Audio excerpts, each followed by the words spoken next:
요한복음 16장 25절에서 33절입니다. 25절. 지금까지는 내가 이것을 비유로 말했지만 더 이상 비유로 말하지 않고 내 아버지에 대해 분명하게 말할 때가 올 것이다. 비유는 더 쉽게 이해하도록 사용하는 방법인데 예수님께 비유는 귀 있는 자만 알아들을 수 있는 말하기 방식이었습니다.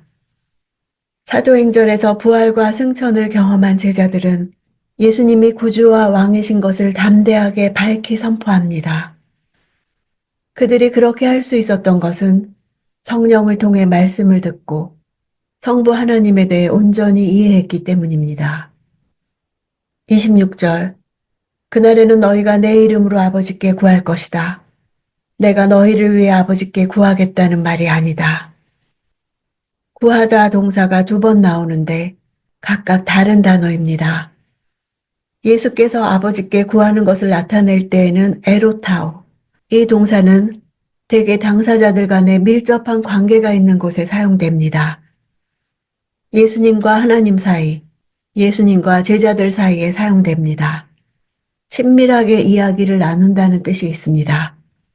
반면에 제자들이 아버지께 구할 때에는 아이테오 동사가 쓰였습니다. 아이테오는 자신의 몫으로 어떤 것을 요구한다는 뜻입니다.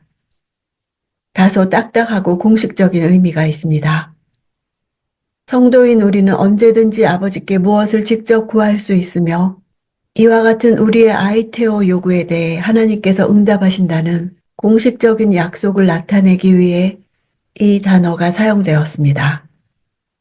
하나님을 향한 아이테오를 위해서는 반드시 예수의 이름으로 구한다는 조건이 있어야 합니다.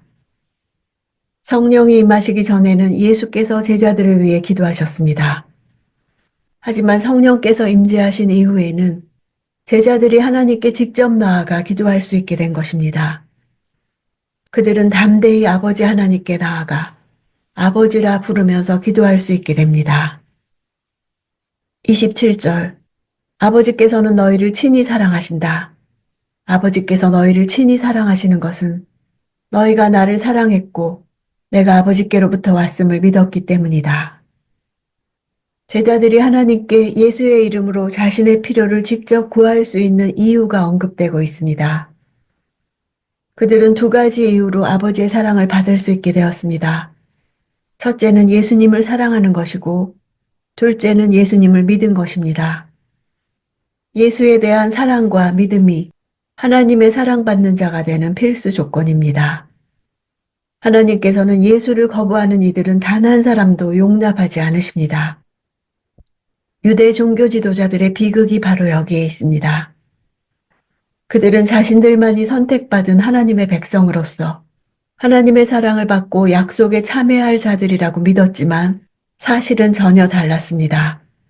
예수를 미워하고 불신하는 그들을 하나님은 인정하지 않으셨고 용납하지도 않으셨던 것입니다. 28절. 내가 아버지께로부터 이 세상에 왔다가 이제 다시 이 세상을 떠나 아버지께로 돌아간다. 원문으로는 동사가 4개 나옵니다. 나와서 왔다가 떠나 돌아간다. 이 4개의 동사는 예수의 본질과 사역을 잘 나타냅니다. 예수님을 사랑하고 믿는다는 것은 예수의 기원과 본질과 목적과 하신 일의 의미를 믿는 것입니다. 하나님께로부터 나와서 세상에 오셨음을 믿고 이제 다시 세상을 떠나 아버지께로 가는 것을 믿는 것입니다. 유대인들은 이 사실을 인정치 않으려 예수를 완강히 거부했습니다. 그 결과 하나님의 사랑을 받지 못했습니다. 32절. 보라, 너희가 흩어져 각자 집으로 돌아갈 때가 오고 있고 또 이미 왔다. 너희는 나를 버려두고 모두 떠나갈 것이다. 그러나 나는 혼자 있는 게 아니다. 아버지께서 나와 함께 계시기 때문이다.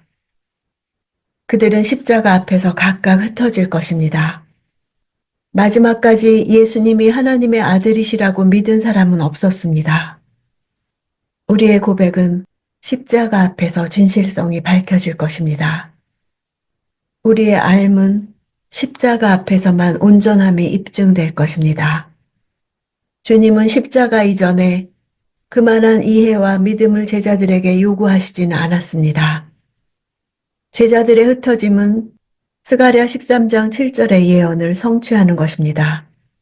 만군의 여호와가 말하노라. 카라 깨어서 내 목자, 내 짝된 자를 치라. 목자를 치면 양이 흩어지려니와. 예수님은 그때 혼자가 아니라 하나님이 함께 계실 것이라 하십니다. 이것이 나중에 제자들이 누리게 될 축복입니다.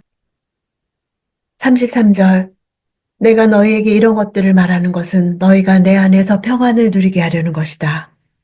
너희가 이 세상에서는 고난을 당할 것이다. 그러나 담대하라. 내가 세상을 이미 이겼다. 16장은 맨 처음 1절에 내가 이 모든 것을 너희에게 말한 것은 이렇게 시작해서 마지막 33절에서도 내가 너희에게 이런 것들을 말하는 것은 하고 수미상관을 이루고 있습니다.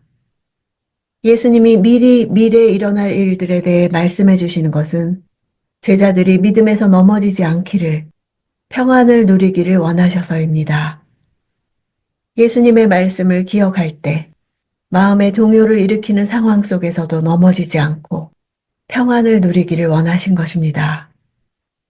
이 세상에서 고난을 당할 때 담대하지 못할 수도 있는 것을 이해하셨습니다.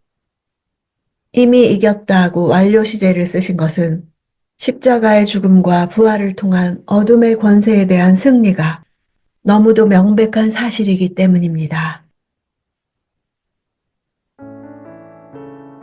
마르틴 루터의 동료 필립 멜라디토는 담대하라, 내가 세상을 이미 이겼다 라는 말씀은 로마에서 예루살렘까지 무릎으로 기어서라도 가지고 갈 가치가 있는 말씀이라고 했습니다. 제자들이 주와 복음을 위해 목숨을 바칠 수 있었던 것도 이 말씀을 기억했기 때문입니다. 주님은 오늘 우리가 하나님의 사랑을 경험하기 원하십니다. 우리에게 주신 기도의 특권, 친밀한 소통의 특권, 교제의 특권을 누리기를 원하십니다. 그 관계 속에서라야 우리는 담대할 수 있고 고난 중에도 기뻐할 수 있습니다. 그 승리는 우리에게 달린 것이 아니라 우리와 함께 하시는 하나님이 이루신 승리입니다. 세상이 주는 거짓 패배감에 굴복하지 말고 이미 이긴 싸움인 것을 잊지 맙시다.